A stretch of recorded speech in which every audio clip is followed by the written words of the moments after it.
As a small business owner, you deserve more. More confidence, more connectivity, more of the tools that help your business thrive. And at Cox Business, you can expect more from us. We don't just have sales reps. We have perfect plan identifiers. People who will work with you to make sure your business gets everything it needs and nothing that it doesn't.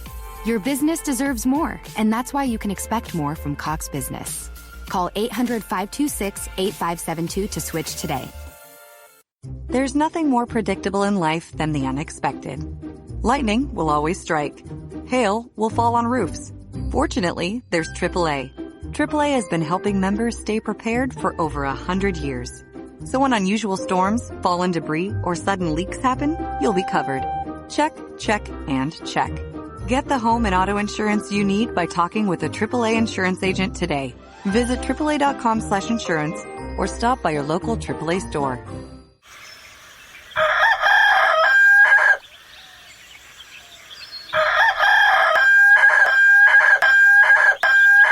If you prefer real mornings, shouldn't you have a real breakfast? At McDonald's, we get real about breakfast. That's why you can have a savory sausage biscuit with delicious hash browns for only $1.50. It's time to wake up breakfast.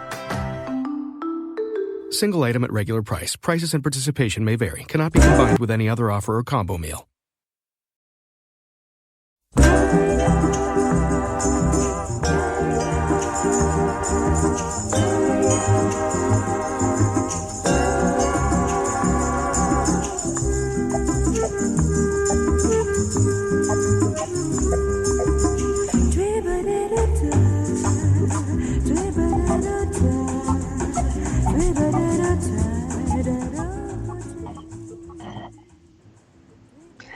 And welcome to a special episode of A Pod Divided. I'm Aggie, your hostess with the mostest today, because I am serving cocktails. And with me tonight is my esteemed host, Brad. I think he's around. He went off to get his own cocktail. What do you mean you think I'm around? You know I'm around. Come on. How you doing? I'm actually in a very good mood. Maybe I shouldn't be because everybody's stressing out on the election. I'm kind of upbeat about it, and even if it doesn't cut my way, you know what? I'm to the point of saying, so what? You got to kind of take things in stride in life at times, and I'm buoyantly optimistic, but if things don't break the way I anticipate them to break, it's not going to be that big a deal.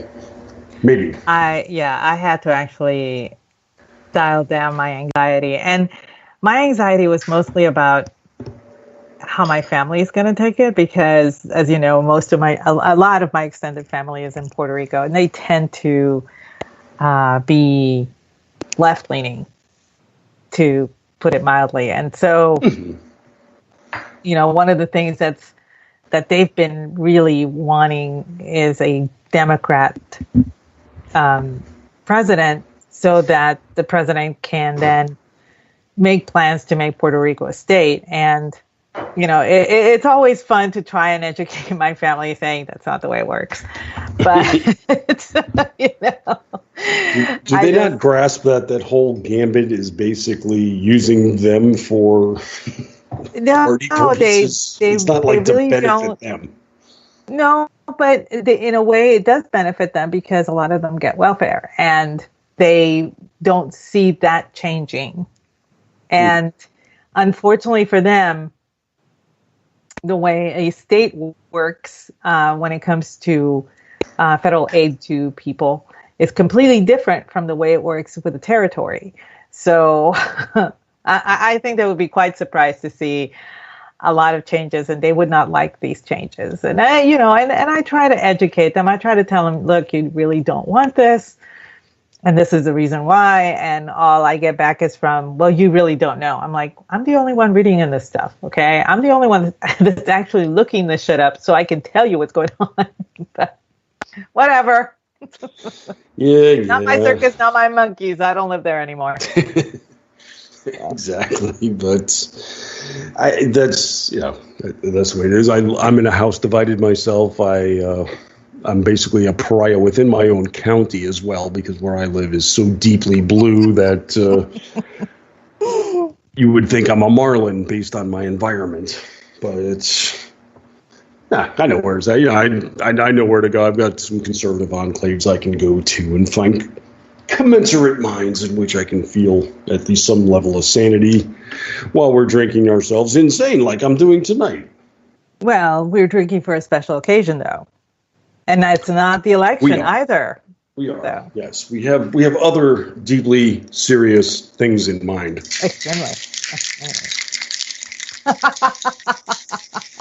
We have other things we have to honor properly.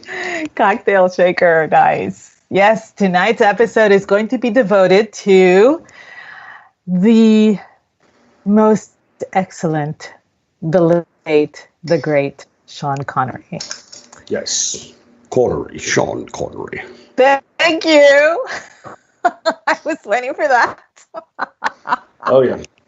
Be warned, folks. The brogue is going to be probably coming out freely and cleanly. But yes, this week some dire news came across our transom where Sean Connery did pass away. Was he 90? Was it? Yes, he was 90.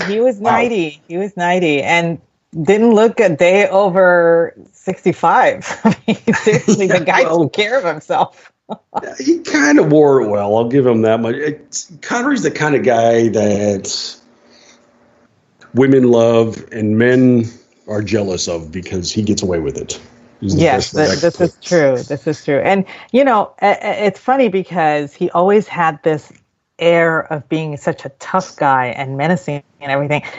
And it was there in real life, too. I mean, the guy had a really, really cool history outside of acting. So that was kind of fun for me to follow along when my dad would tell me these stories, because my dad was maybe a couple years younger than Connery. So he was a contemporary, and my dad is one of the biggest Bond fanatics I've ever met. If Bond comes on TV, that's it. He doesn't want to hear another word out of anybody. We all leave. We would literally leave the house because he wanted a complete and total silence so that he could just enjoy the movie. And he did not, he would unplug the phone. He would just, seriously, he was like in the zone. Cleared the room. Study. And so my dad was a really big fan of Bond, but he was also a very big fan of Connery's. And he watched everything that Connery was in. As a matter of fact, my first introduction to Connery was not a Bond movie. It was a Disney movie, Darby O'Gill and the Little People. You are going way back then. Yeah, because it was coming on The Wonderful World of Disney, and Dad realized that it's a Connery movie, so of course we all had to be quiet, but we have to enjoy it. But we have to be quiet. So that was the first movie that I saw with Sean Connery, and oh my goodness, I fell in love with him right then and there. I was 12 and I was in love. Well, I suppose, yeah, because that did predate Bond by not too far ahead though. It was like 2 years, 3 years before the first Bond came out. I think the first Bond he did was 62, and Darby O'Gill was in 59. Okay, 3 years, so we're right. All right, I guess. Since I work for Disney, I have to know where all the Disney movies come. Oh, okay, gotcha. Right. So I remember Darby O'Gill was 59. Well, beyond the usual masculine connectivity with him, like Sean Connery, I put him in the same category, the same shelf as, say, like Hemingway. Just like alpha male, man's man, not anything to do with women's impression of it, but it's just like that, he's emblematic of testosterone to a guy. It's not anything. But he backed it up. And and that's the whole thing. It's like Hemingway was the same way too. It's like, oh yeah, he was a writer. It's like, some bitch went out marlin fishing on a rowboat. He did stuff. It wasn't just what he's known for, but he did things. And that's always, when I was in my formative years, because I look at my grandfather in the same fashion. He was, he worked as like a salesman for Ford, and you couldn't classify him as that because he came down here to Florida and he had a boat, and he was, poker player and a smoker and drinker. And, he would always, it wasn't like sit me down and give me lessons, but it's like the kind of guy you pay attention to. And, as a kid, you take notes in your own quiet fashion kind of thing. That's Hemingway. That's Sean Connery. They were just like, you saw them, and that's the emblem of manhood right there. And then on top of it, take his movies like Goldfinger, shot down here on Miami Beach. I mean, the whole scene of killing the girl by painting her in gold, and Goldfinger is playing poker down by the pool and cheating because there's a guy up on the upper deck of the Fontainebleau Hotel shooting down with binoculars to see what his opponent is playing. Cool. And then Thunderball, that basically, it's probably one of my favorite Bond movies, but that all takes place right off our coast in the Caribbean, Bahamas, and such. So that drew me in automatically. So here's your alpha male, and he's doing all of this beyond awesome stuff right here in my backyard. Brad's hooked. I think, it was tough for me to pick a favorite Bond of his, a favorite Bond film of his. But I think I can pick my least favorite. It's easier, which is Diamonds Are Forever. And for some weird reason, that one just, I really didn't like it. But my favorite, it's really, really close. I have to pick From Russia with Love. That one was just such an amazing film. It really, really was good. I mean, the whole thing was just, to this day, I sit down to watch that movie and I find myself within 10 minutes on the edge of my seat already. And I've watched it at least 100 times. But it still grabs me. It still pulls me in, Oh, and that's when you've got some quality filmmaking taking place. I mean, you can, after all these years, take a knowing product and still have it absorb you like that, then, you definitely are onto something. But the thing I liked about Connery, too, is like once he got into his later career, once Bond passed him up and he was still in Hollywood, he always struck me as the kind of guy that was getting away with it. It was like the studios kind of paid deference to him because, he's Hollywood royalty and such, but he wasn't like really enraptured with stardom. You never got the case with him that he was doing stuff because, he wanted to be on the front page of Us magazine and crap like that. Who gives a shit about that magazine? That's kind of the attitude I got from him. But you take a movie like Entrapment. Oh, yeah. That was fun. He's playing like an elderly cat burglar, and he's got Catherine Zeta-Jones as his love interest. It's become almost like a touchstone of, this is Hollywood sexism. The older geriatric guy getting the hot woman. It's Sean frickin' Connery. Right? Yeah. It's funny. I don't care if he's 70 and getting the 30-year-old hot babe who's strutting around red strings that are replicating lasers so he could check her out as she's bending over. It's Sean Connery. He gets away with it. It was a film that came out about 15 years ago or something, quite a while back. It's called The First Wives Club, and it starred Goldie Hawn, Bette Midler, and Diane Keaton. All right, chick movie. Yeah, it's a chick movie. It's still it's one of my favorites simply because it's got Goldie Hawn in it. I love her. And anyways, so her character, she's an actress, and she's still trying to get the young parts, even though she's in her 40s, and she's drinking because there's this part that she wants to play this young woman named Monique, but the director, in his first acting gig, it was Timothy Oliphant who played the director, and he's telling her that he wants her as the mom, and go all Betty Davis, all old and everything, and crack, really old hag. And of course, she's like totally shocked. So she's getting drunk. And she's bitching to the bartender. And, and she's like saying, it's so-and-so's Monique's mother. It's Sean Connery's Monique's mother. Hold up. It's Sean Connery's Monique's boyfriend. He's 300 years old and he's still a stud. And it was like, for me, it was like, this is so true. The man was ageless. Every single woman I knew in my age range, younger. Hell, I know girls that I was counseling in high school that thought he was like the most beautiful male to ever walk the earth. And I'm like, you're 16. he's 82 and you're 16, okay? And this is somebody, like from my position, I would look at that kind of thing and, your visceral reaction to that is like, that son of a bitch. But you look over and it's Connery, it's like, all right, yeah, you earned it. Okay, yeah, okay. I gotta give it to you. Exactly. I know, granted, I took her here. Yes, I'm hitting on her. She's going home with you.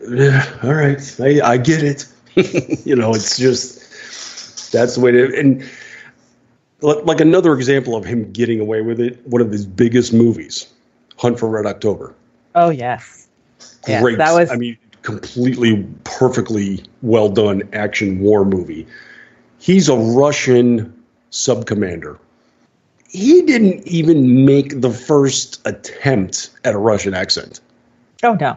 No. He is freaking Scottish Sean Connery in the movie.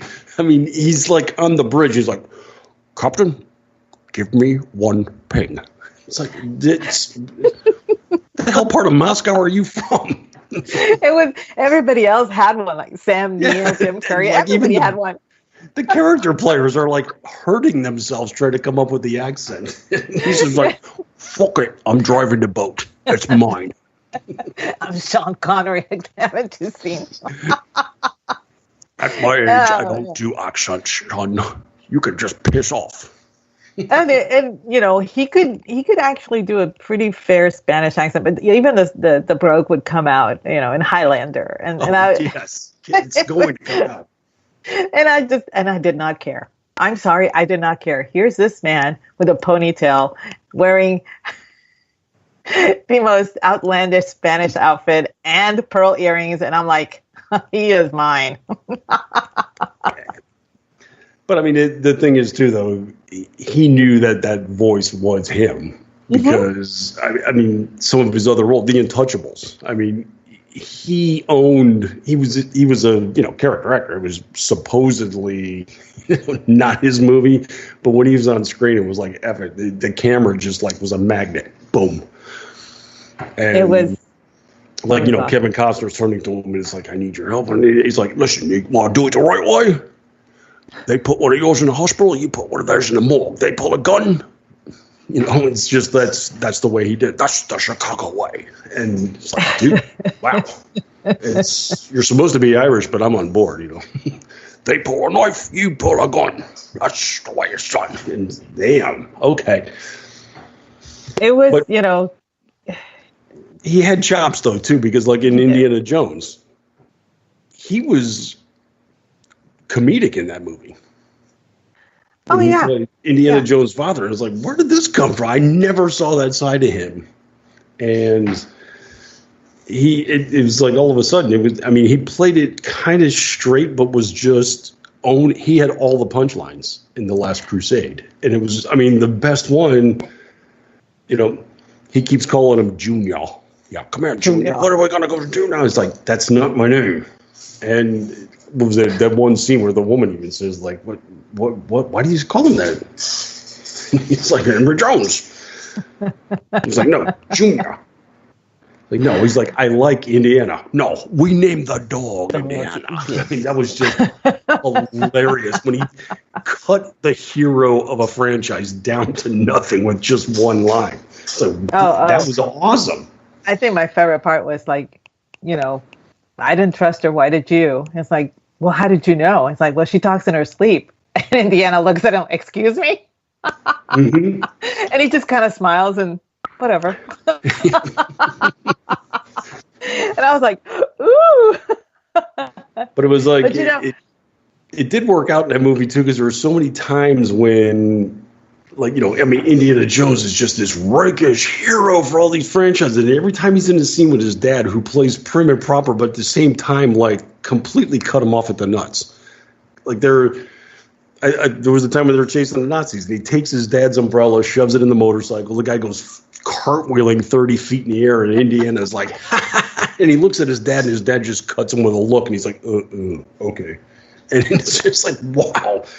I mean, who else could neuter Indiana Jones but Sean Connery? And it worked perfectly.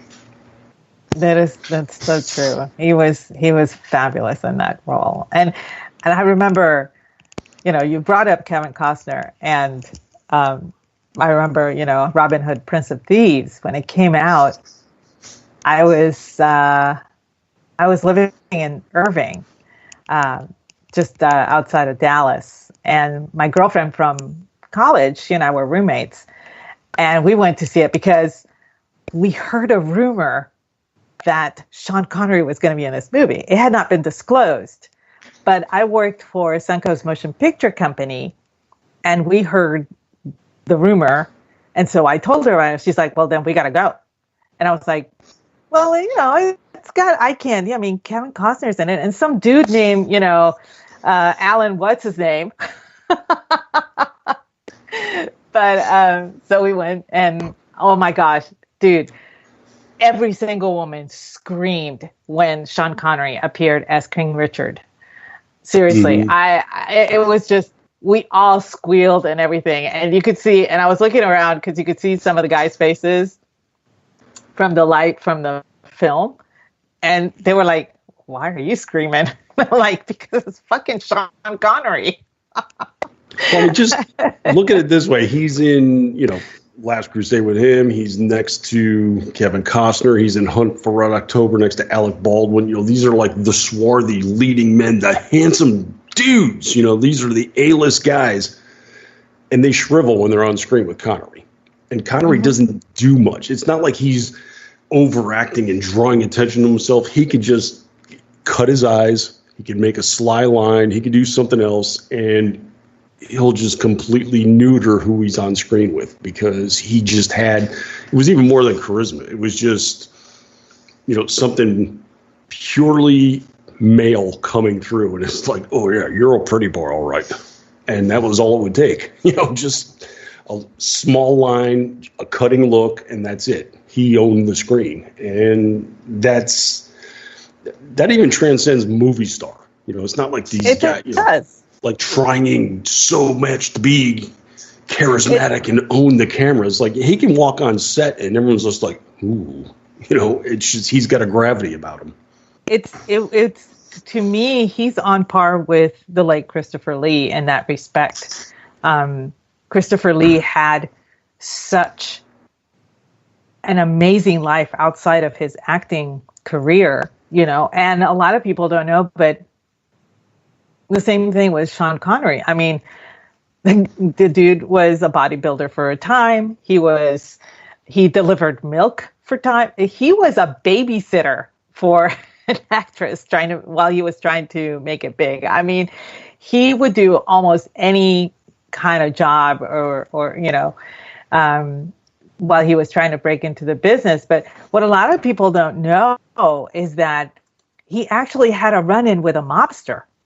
And I mean, and this was something that, I was watching the movie, and it came out, it was a movie that came out before Darby O'Gill, and it was with, I want to say it was Lana Turner. And apparently Lana Turner at the time was dating a guy who was connected to the mob. And apparently the guy was like super jealous. And so he went out to see the filming, and Lana, because she, her boyfriend was in the States and they were filming actually in London, I believe, to keep herself occupied, she and Sean Connery would actually go to have dinner together. They would go see plays together or whatever while they were not working. And apparently the guy got super jealous. He breaks into the studio with a gun and brandishes the gun out and points it at Sean Connery. Sean Connery, without missing a beat, disarms the dude and punches him out. Okay. And I'm like, holy shit. My dad told me this story and I was like, that's like superhero stuff. Yes. I mean, if you have somebody actually pointing a gun at you, somebody that is actually, that you know has a reputation for crime, I would be kind of leery of disarming the person. And he just didn't even think about it. He just saw him as a threat to everybody else as well. And he just went and disarmed the guy and punched him out. And I'm like, my dad was like, and this is one of the reasons my dad has always loved Sean Connery, because what he is on screen is a translation of what he is off screen. And he always loved that about him. It wasn't fake. His persona as being, rough and having this bigger than life persona, it was true outside of acting as it was in acting. So I mean, it just, I was amazed when, I think I was like 16 or 17 when my dad told me that story. And, I forgot about it until he won the Academy Award and people were talking about it in People magazine. And I think that was around the time that he got Sexiest Man Alive or something. And that was a blurb in People magazine or something. And I was like, holy shit, it's true. But, so that for me, that the Sean Connery, that whole bigger than life thing, it was him. It wasn't just the portrayal of the character on screen. And that, I think that's why everybody gravitated. Everybody, even the men who were jealous, just liked him and wanted to be him. It was amazing. Well, I think that's why too, when he would get on set and just wouldn't even command the attention of the camera, would just draw to him, is because his pretty much base attitude was, oh, you people are taking this seriously. I've got bigger things in my life than what I'm doing here. This is a job. And, that just came out. He was able to convey that. And, he could have coasted on James Bond for the rest of his career and would have been perfectly heroic doing so. But, he kept going and he kept doing stuff. And it was hilarious to watch at times. Just, IGAF attitude almost came out on screen. It's like, listen, you people take this seriously. I don't. I'm working because I want to. And that's it. He comes out and just says, I'm going to own this character. I'm going to own the camera. You people do what you want. I'm going to do this over here. And you felt it. That's the thing, is that so few performers can do that. Yeah. I mean, it's just,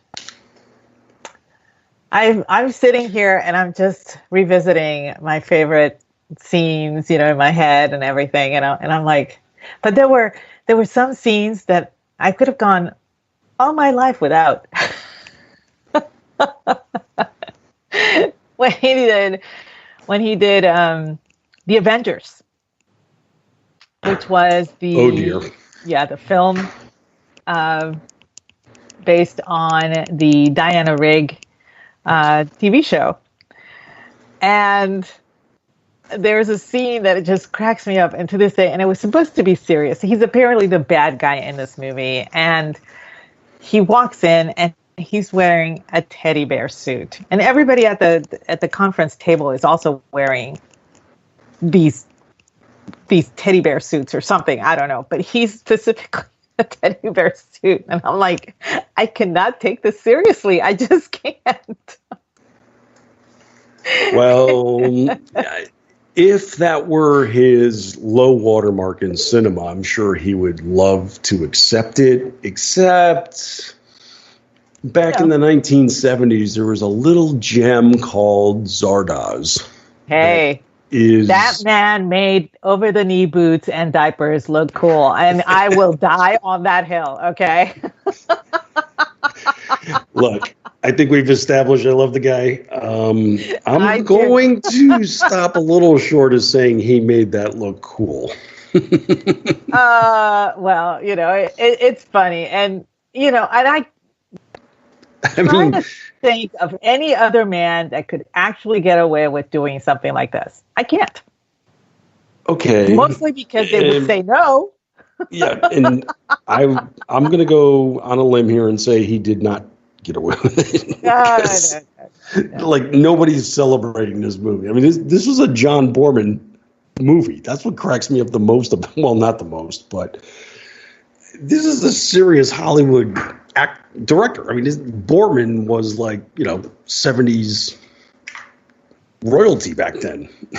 And this is a case, I think, where a studio said, well, sure, John, we want to stay on your good side. Go ahead and make your movie about a giant floating cement head that a bunch of loincloth wearing warriors live in and floats around and has battles with people in the future. And he went from something grand like A Bridge Too Far, which was, to this day, I think it's one of the few films that I break down and cry every single time I watch it. He went from that to Zardoz. And I'm like, there's no connection here. There is absolutely nothing. I can't marry the two at all.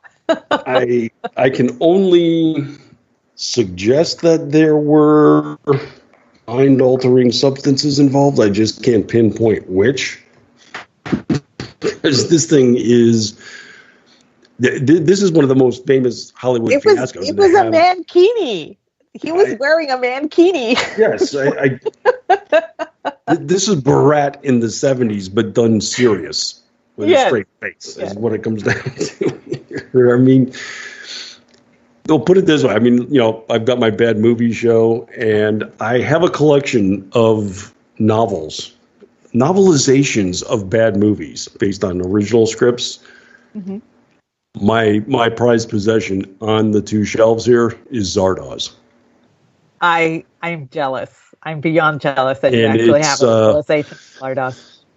It's just amazing that this even got made and that Sean Connery wanted to be in it. I mean, I can only attribute it to being 70s chemical influences. You would read this script and go, well, by all means, I want to be on board with this production. Because I think I would have shown up on set and saw the costume they wanted me to wear, knee-high boots and a bright red diaper. I would pay bank to see you in that outfit. I will admit it right now. Apparently, I have to leave the shot now and go speak with my agent after I flog him incessantly. There could be a murder taking place, so if you don't see me for 10 to 15 years, that's what you'll understand. I will say that Zardoz was like a mind trip. When I watched it when I was, it came out like in mid 70s. So I must have been, it was 84. So it was 10 years after it came out when I first saw it. And I was like, the entire time my head was tilted trying to make sense of it. And so, and I figured, well, I'm kind of young. I was 18 at the time. Maybe I just didn't get it or anything. So 10 years after that, I decided to watch it again. My head was still tilted. I still couldn't make sense of that film.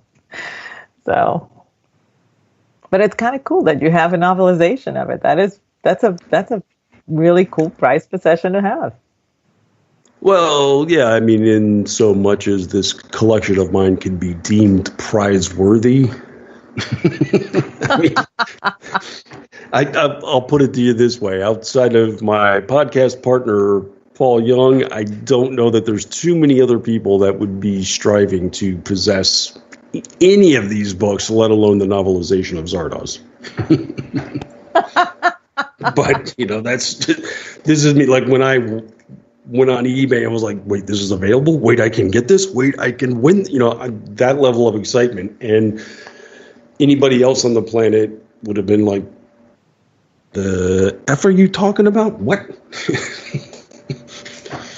Well, one of my prized possessions is actually a Sean Connery item.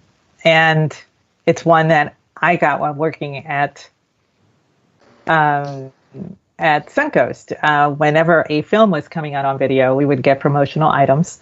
like pins and posters and stuff and standees and stuff like that. And Okay. and we had a standee of Kevin Costner about to, shoot an arrow with fire behind him or whatever. Well, we had to take the standee down because it was in contestation between Kevin Costner because he did not give permission to use his likeness. So we had to take the standee down, but we could keep the buttons because the buttons had like the characters. And the rarest button out there was actually the Sean Connery as King Richard button, and which has his likeness as he's getting off of the off his horse at the end of the film. So he's kind of looking into the distance or whatever, looking super hot as always. And we got one in the grab bag, and before my boss could even say a word, I grabbed it and I said, "I will kill you if you don't let me have this button." And he was like, "You can have it." It's like my prized possession of Sean Connery. This stupid silly button. I don't even know where it is. I have it in my button collection somewhere, but and this is for Robin Hood. This was for Robin Hood, Prince of Thieves. Yeah. I actually kept that standee, which we were not allowed to use. So that's part of my collection too. And I have one of the promotional posters that were intended for light boxes. So it was dual, back and front.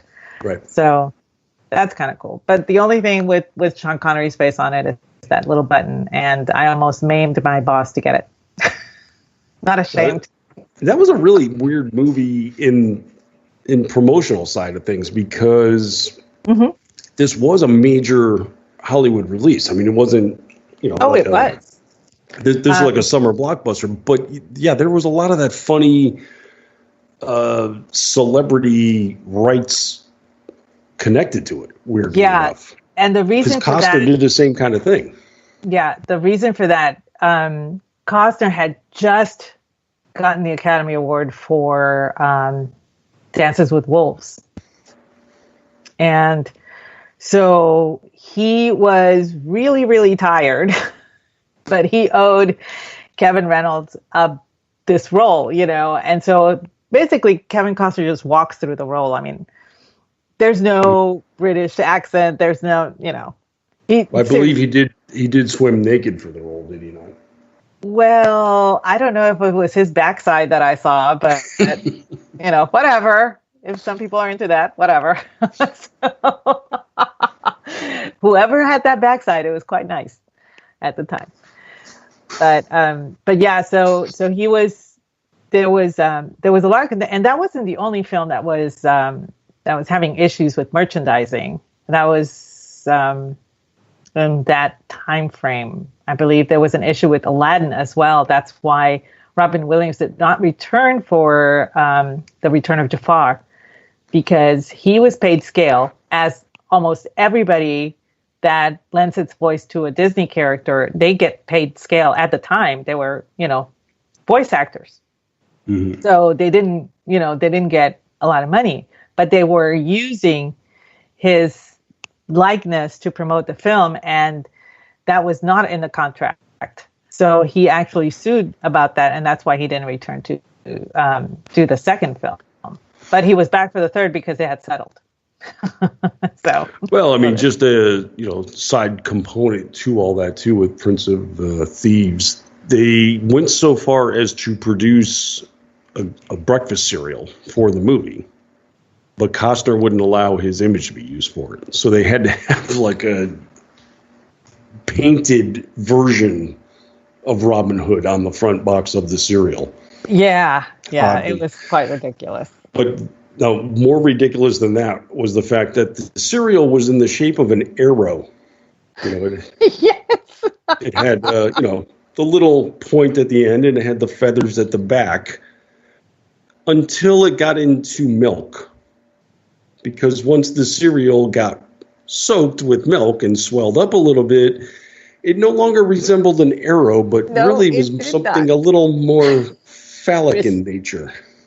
Risque. Let's say. So, yeah, there were kids across America having a bowl of penises after a while before they went to school. Thanks, Hollywood. Yeah, that was great. But yeah, moving along away from Kevin Costner and back to Sean Connery, whom I adore to this day. I will die on that hill. Although I have to say, if I have to pick between Sean Connery and Christopher Lee, that would be really rough for me. Really now? It really would. I mean, for me, it's not about, who's the better clothes horse and who's the better, actor or anything like that. It's the whole life experience, everything that you've done prior to acting or for the two of them, acting was secondary, so, and then they were very good at it, but, they had really interesting lives outside of that. And that's a very attractive trait for me. They didn't believe their acting like some actors do. You know what I mean? Like a lot of actors identify themselves as being artists because they're actors, and they did not fall into that pitfall, I guess. So for me, that it would be really, really rough. Even though, Christopher Lee was a bad guy in a Bond movie, but still, he was still pretty cool. I mean, how many men in their 90s actually cut a heavy metal record? Not a lot. True, I suppose. I'm not going to attest to the quality of said metal, but then again, he went out and did it, so I'm not in any position to say, that sucks, that's not headbanging. True. But, yeah, even though I think Sean Connery retired back in 2005, 2006, somewhere about there, he still did voiceovers for certain films and stuff. And I think one of the best movies that he ever did, he wasn't even in it. It was his voice. It was Dragonheart. And that movie, to this day, still makes me cry. I still cry at the end. And but he actually had a lot of humor in that film too. Like you said, how he played the straight guy and everything. Even as a dragon, he was still kind of funny and quaint. And it was such an adorable role. Oh no, he gave life to that dragon. It's it kind of a forgettable type of film, but yeah, you listen. It is not a forgettable film. You better take that back. Wow. Okay. All right. Put the machete down. We're talking about movies here. Relax. It's not. I'm very relaxed. I'm having my great cocktail, so I'm very relaxed right now. I'm in the zone. What cocktail are we having? Well, as a tribute to the man that made James Bond the suave, debonair spy that he is, I am having a Vesper martini. Oh, in honor of Ian Fleming. Yes. It was very well done. Yeah, it was actually, I was quite happy to make it, but this stuff will land me on my ass. This is a very, very strong drink, and it's not for the faint of heart. Oh no, yeah, Vesper, you don't want to screw around with it. I don't even know that I don't think this made it into film, did it? I think it was if I recall correctly, it was in the book Casino Royale, but I don't know if it was in the film Casino Royale. Yeah, now it was in the Casino Royale with David Niven, which was actually a spoof of Casino Royale, but it was in that one. But it was actually in the book, but I don't remember it being in the film. I'd have to watch it again. I don't know that he drank one in the movies itself, but yeah, Vesper is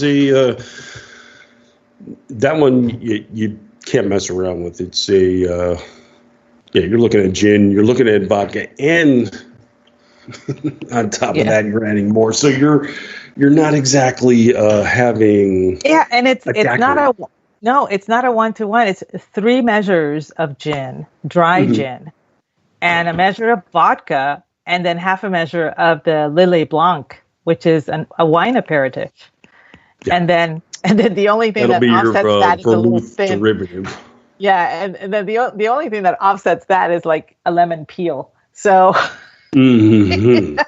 like I said, I am going to be stone drunk by the time this is over.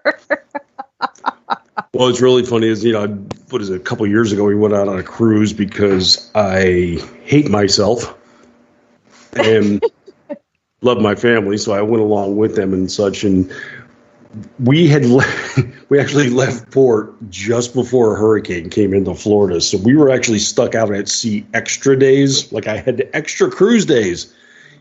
Yay. Because I did every single thing I could do on this cruise ship in about a day and a half. That was worth doing. So pretty much my activity on day 3 was, you know what? I'm going to have a signature drink every single day. So nice. I went to one bar and I saw they had like a tiki mug in the back. Like it was back shelf and I could see it. I was like, dude, I want to get a tiki. Oh, that's not for sale, sir. I was like, dude, you misunderstood what I said. I want that tiki mug that's in the back right over there. He's like, but I don't know how. It's like, is your job dependent on me not having this cup? Give me the freaking, it took it like 10 minutes of bargaining and negotiating. And a manager had to come. He's like, sir, is this what you want? I was like, yes. Well, it's going to be right there. It's like, get whatever it takes. I want the damn mug, So I drank out of this thing for 5 straight days, and I had a signature drink in each one. So, like on day 5, I was like, you know what? I think I was reading. I think I'm maybe on my tablet or something. I had pulled up an Ian Fleming book, and I was like, "Holy crap, Vesper, cool!" Yeah. And I, went to the bar, and I had to walk the girl through it. She's like, "What are you talking about? Isn't that a scooter?" It's like, "Bitch, no, it's not a scooter. It's a oh my drink." God. And yeah, so it's like 11 o'clock in the morning, and I'm having a Vesper at the bar here, and I was like, "Ooh, yeah, that's the stuff," and I am not going to be able to drink this all day. So I just segue over to Bahama Mamas or something like that, because that probably would have put me in a coma by 2 o'clock, I think. But. Yeah, I'm actually halfway through mine, and I started drinking half an hour before we got on this show. So yeah, it's a very strong drink, but so is his signature, which was vodka martini, shaken, not stirred. So of which I'm imbibing myself at the moment here. Yeah, see, nice. I'm actually doing. Maybe it's Vesper adjacent here. I've got about 2 shots of Kettle, and I kicked in another shot of Bombay Sapphire, shaken with some key lime. So. Nice. That's nice. I'm basically James Bond at the Fontainebleau as we speak in Goldfinger. I don't care what I look like after 7 of these. You're going to put up with me when I do. You should be James Bond, Sean Connery, James Bond, and never say never again. Yes. At 50, yes, I can pull that off too. He pulled it off. Well, yeah, you were very correct in your assessment there. He pulled it off. I don't think people are going to buy my Slavic ass running around trying to do an action movie. That film was like so weird to me. I liked it. Don't get me wrong, but I thought because it wasn't part of the canon, really, it was kind of a reboot, I guess. Yeah, they were trying to see if they could come up with like a side run of James Bond, and I don't know if there was legal involved or if Sean Connery realized, holy crap, at my age, I got to do this. For how many more Fun movies? fact. Yeah, fun fact about that film. The fight choreographer was none other than Steven Seagal, and he ended up breaking Sean Connery's wrist during training. So, yeah, I remember when that happened. And this was before I even knew who Steven Seagal was. So I was like, God, what a dick. I'm not far from my assessment. So, well, you know what? Maybe you shouldn't be giving me these old guys to fight against. You know what I mean? You don't understand. I'm trained in Aikido. Okay, I was trained the producer. That's how I got this role. Well, it was kind of cool to watch. It really was for me. I mean, it had Kim Basinger in it, and she's always lovely to look at. So there was that too. Yeah, and there he is. We probably can't consider basing her a Bond girl as a result either, because it's all unofficial. It's like no. It's Beano, Bond in name only. Right, exactly. Although it was kind of funny because the reason the title was given to that film, Never Say Never Again, was that when he was done with Bond, he said, I will, never again will I be Bond. I'm done with that character. I'm out, that kind of thing. And so his wife was poking fun at him, and that's how they came up with that film name, Never Say Never Again. Right. So it's kind of like a poke in the eye at Sean Connery. But he was meta before meta was cool. Mm-hmm. And he, like you said, he had a fantabulous career even after that. I mean, he got the Academy Award for The Untouchables as Best Supporting Actor. He went on to do Indiana Jones. He did Hunt for Red October, and The Rock, which was actually kind of funny to me. I thought it was funny. The Russia House, and the one film that I always thought was kind of like, okay, this is like stretching it, was First Night, where he's King Arthur and his wife happens to be Julia Ormond, who was 29 years old at the time. I'm like, wow, okay. Guinevere is that much younger than you are. But it's the Middle Ages. We got away with this shit back then. Yeah, I guess so. So, but and he had a couple of clangers, like the Avengers, like I said, and there was one that was absolute just fun, and it was a crappy movie, but for me it was fun, and that was The League of Extraordinary Gentlemen. I was just about to bring this one up. Now, this is one of those magical films that came out. It seems like there was. I don't even know if you could put it in a genre. It's these weird movies that came out that were. They took characters from both, from literature, and made them real. It was really interesting. Well, that part, but what I'm talking about here is you can't put it in a genre. It was like in the like late 90s, early 2000s. This is when like CGI became conventional, mm-hmm.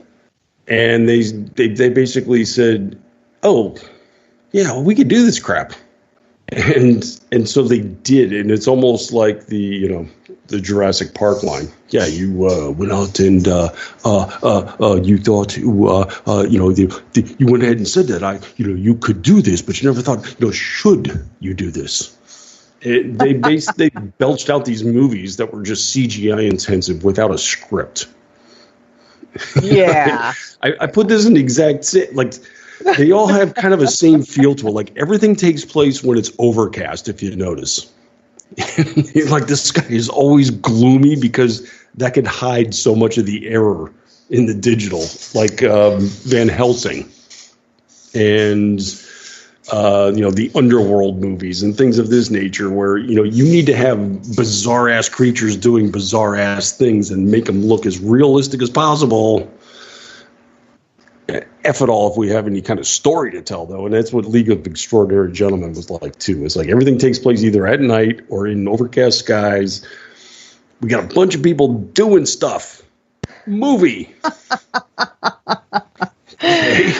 Well, I liked it, and for me, the reason that I liked it had to do with a lot of the Easter eggs that were in it, but not just that. It was also the stylization of the props that were associated with each character, like Nemo's Nautilus and his The sun was automobile. kick-ass, and the vehicle in the movie was kick-ass. Yeah, and so Mina's laboratory aboard the Nautilus was for me. I love steampunk stuff, so for me this was like eye candy. The whole thing was eye candy for me, so that's why I really enjoyed it. And it was funny, some of the Easter eggs that were in there, like Shane West played Tom Sawyer, and after he infiltrated the gang to go in and help to save them from the bad guys, they're meeting him for the first time. Tom Sawyer, he's with the Secret Service, and he's showing his gun. And it's like, what is this? And he modified the gun, and then he says, whatever it takes, which was the name of a film that made Shane West famous. So, just little things like that, for me were like, I would, every time one of them happened, I would squeal, And of course, I'm watching this with my dad because it's a Sean Connery movie. So we had to watch it. Right. Gotcha. And he's like, what's so funny about that? And I said, I'll tell you after the movie. I'm now becoming my father when it comes to a Sean Connery movie. Like, shut up, don't talk. Understood. No, I mean, you look at the movie and it's like, instantly what they were going for. It's like, oh, they're going to bring all these literary heroes together. And they did. And they were together. It's just like, this is what you came up with? It's one of those things. Yeah. It's like the Van Helsing movie, too. I'm watching that, and it's like, oh, yeah, I'm totally on board with this. And, he's got awesome weapons, and he's doing awesome things, and these vampires are flying around. And the only reason Van Helsing movie got made was just to put Kate Beckinsale back in a corset. That's my opinion, anyway. I would greenlight any movie with that pitch. Just saying. Men would. Yeah, she's definitely eye candy. But it's funny because every single film that she's in, she looks completely different. I just cannot recognize her. And you know how I am with skulls. I have to recognize the person with her, it's virtually impossible for me to do so. She's got a very comedian-like look to her. But yeah, she is total eye candy in everything she's been in. So she has a very fluid skull structure, is what you're saying? It's more that it is subdued. Nothing stands out too much. So, when she changes her hair and her makeup and everything, she can really hide. Gotcha. Now, this is, right here, you pretty much can see why Brad Slager is not a studio executive, because, it could be some schmucky little soul patch writer coming in off the street with a pitch meeting. It's like, okay, I see Kate Beckinsale in a corset. Will $20 million work? I haven't told you the script yet. I know you haven't. 25 million? So yeah, that's why I'm writing at political blogs and I'm not operating Warner Brothers action genre. That's all right. You do really, really good at your political blogs too. So. Thank God, because I'd be getting called to the carpet after about 6 weeks out there at the Studio City. It's like, yeah, Brad, you've cut checks for $90 million, and all we've got so far is a costume department filled with corsets. Yeah, and?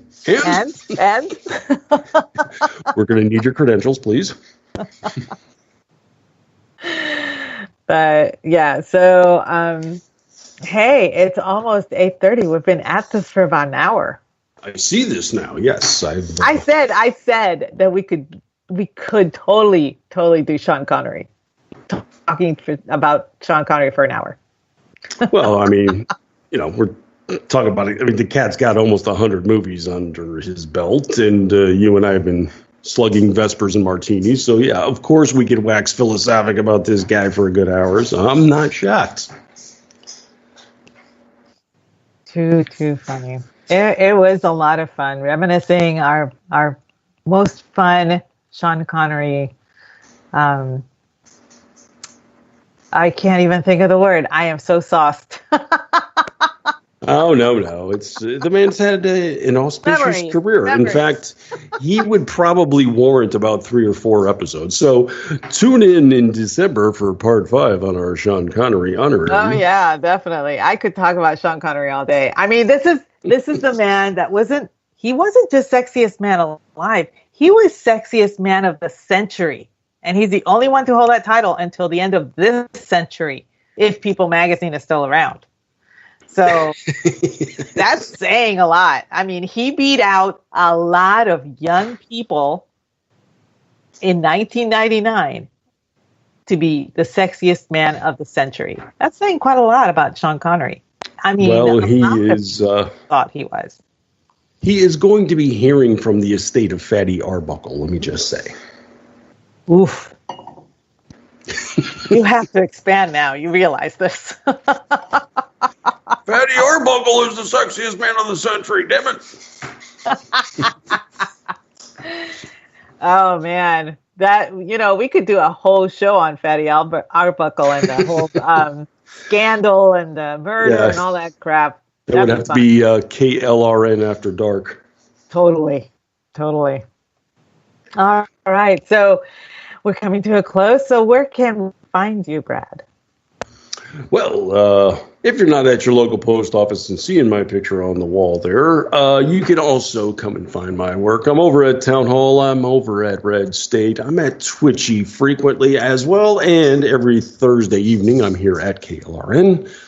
You can hear me this week. I'll be on the Culture Shift with our dearest Doherty Packard, and also alternating weeks with Bad Movies on the Disasters in the Making show with Paul Young. And if you need me on a daily, sometimes even hourly basis, head over to Twitter at Martini Shark. How about you? Where can people find your adoring self and all your wit?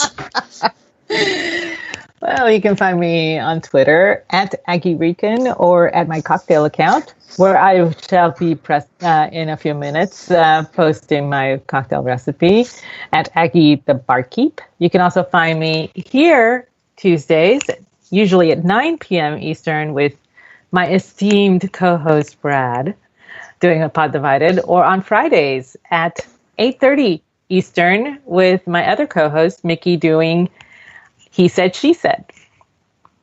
Anyway, thank you so much, you guys, for being patient and joining us to swoon over the most beloved Sean Connery. I think people were probably just grateful to have an hour distraction away from election anxiety and mayhem. So if we at least provided that much, I'll be happy. Yes, it was. It's going to be a long evening. It's probably going to be a long week. So, hey, just check back at KLRN and enjoy some of our podcasts. We will be breaking some stuff down momentarily. We will have a live podcast with, I guess, play-by-plays of what's going on election night. Thanks so much for tuning in, guys. And we will see you next week. Bye-bye.